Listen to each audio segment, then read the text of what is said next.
So you've decided not to use workshops. Now what? How do you engage your students and get them to demonstrate to you what they've learnt? This is part of a series of 5 videos of what to do instead of worksheets. And in this video, you will learn 15 engaging, effective learning strategies that you can use and your students can use independently that are not worksheets. These exercises or activities give students scope to present work in a much more engaging and fun way so that learning is more meaningful and memorable.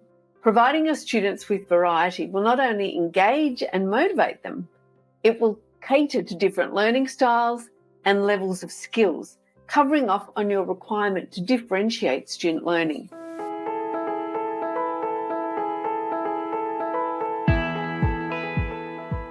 I'm Mari Amaro. I'm a teacher, presenter and author, and I've been working with students and teachers for over 30 years. I'm passionate about helping teachers improve teaching strategies and learning practices, and I combine research and experience to provide strategies that improve student learning by improving classroom management.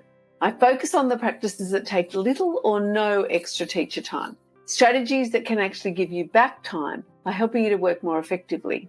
I love coaching teachers, and I emphasise teacher wellbeing because improved teacher wellbeing means improved student wellbeing, and that contributes to better academic and social outcomes for all students. If you'd like to learn more, please subscribe and ring the bell. We put out 2 videos every week.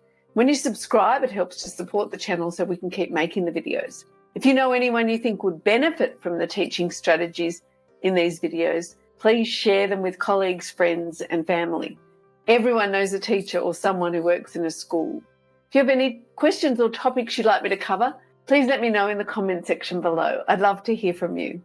Depending on what your students are learning, that will decide what type of learning activity suits the topic. Some skills that kids need are best learned individually or practiced by themselves, or sometimes they're completed with others and sometimes independently. Each of these teaching strategies can be used collaboratively as well as independently, but it's all reliant on the learning intention for the lesson or the series of lessons. What do you want the kids to learn to do? So, number 1, making words or word families. And you can use this for a variety of age groups depending on their skill level. Kids could use letter tiles or cards to make as many words as they can with a given set of letters and write a list of all the words they make. And this can be used for any primary grade level and sometimes high school when the kids are not that great at spelling. Number 2, give them a blank book. Get them to fill them with words, pictures, sentences, stories, ideas. Get them to start using graphics to take notes. Teach them how to do that. Number 3, a letter centre. So this is a great thing to do in your classroom and really great for the younger students.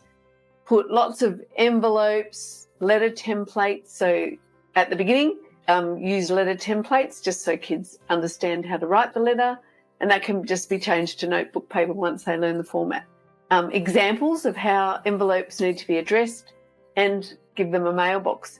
And students can write a letter to someone in the class, to the teacher, to someone in the building, and every Friday they're delivered.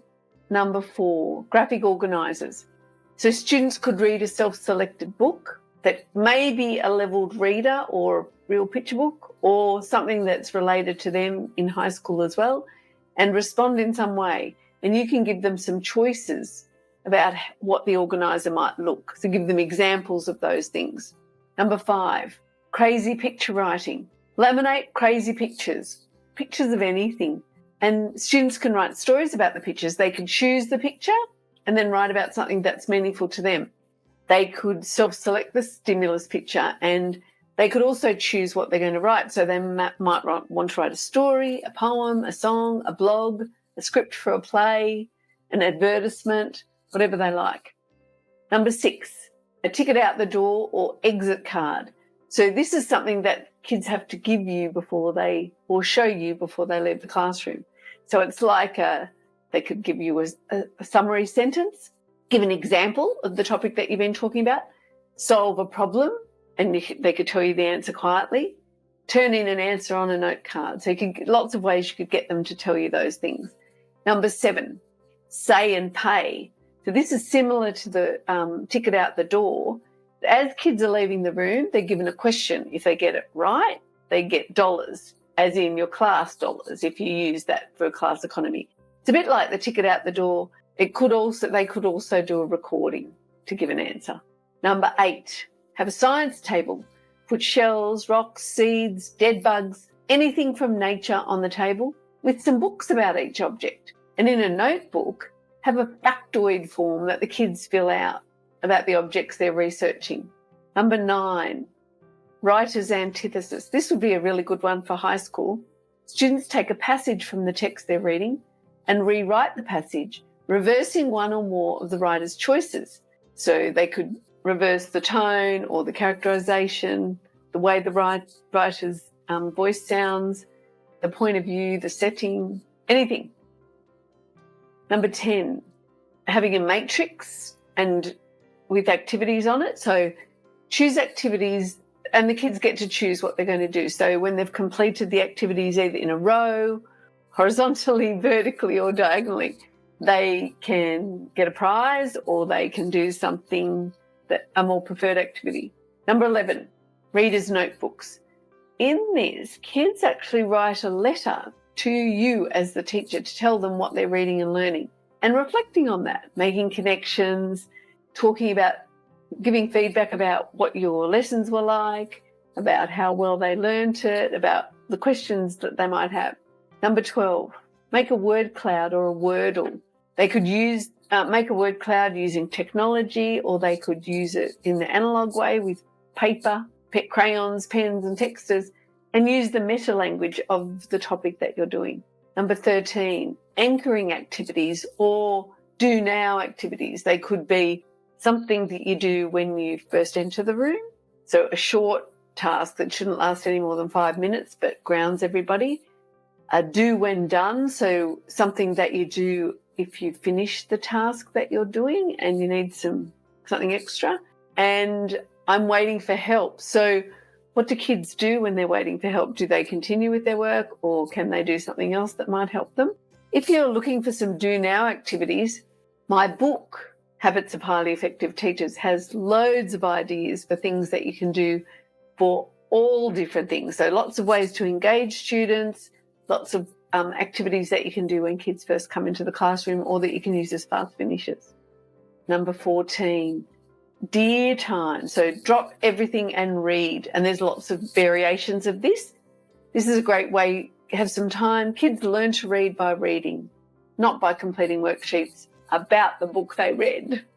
While there is a place for comprehension, you can do it in lots of different ways as well. Number 15, journaling. So getting kids to journal every day, give them writing time to write about anything that interests them, anything at all. And the same goes for that. Kids learn to write by writing. And as an added bonus, I'm going to give you 5 more ideas. Number 16, on the board, math problem of the day. Put a problem up at the beginning of the day. Students try and figure it out by the end of the day or by the end of the session.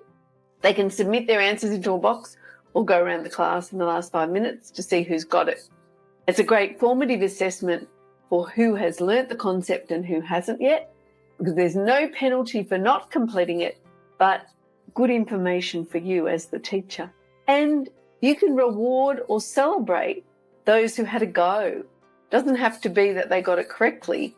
And then see, what you could do is something for everyone who had a go and cheer for those who got the problem correct. Number 17, go deep with one question. So rather than repeating the same activity over and over and over again, as in worksheets like addition problems or verb conjugation, go deeper for an explicit explanation of the answer or concept with just one question. This may be more worthwhile than lots of lower level questions. Number 18, record answers on audio, using audio equipment. So get kids to explain or reflect by talking. So they could have a channel, like a YouTube channel, and share it with other people, including the teacher. Students might record solo, or they could record a conversation with one or more other students. Getting them to do a podcast, perhaps. Number 19, do independent research on the web. Students know their way around a Google search very well, so instead of having them fill in blanks from a chapter in a book, let them do some search engine digging and find additional facts, and they may find something more interesting or relevant that way. If you'd like to learn more about what you can do instead of worksheets, check out our other videos in this series where we look at why worksheets are an ineffective teaching strategy, how you can use collaborative activities instead of worksheets, and some teacher-led activities that you can use instead of worksheets. And there's even a video on how to use worksheets more effectively when you do use them, because sometimes you may need to. Thanks for watching. Stay safe and happy teaching.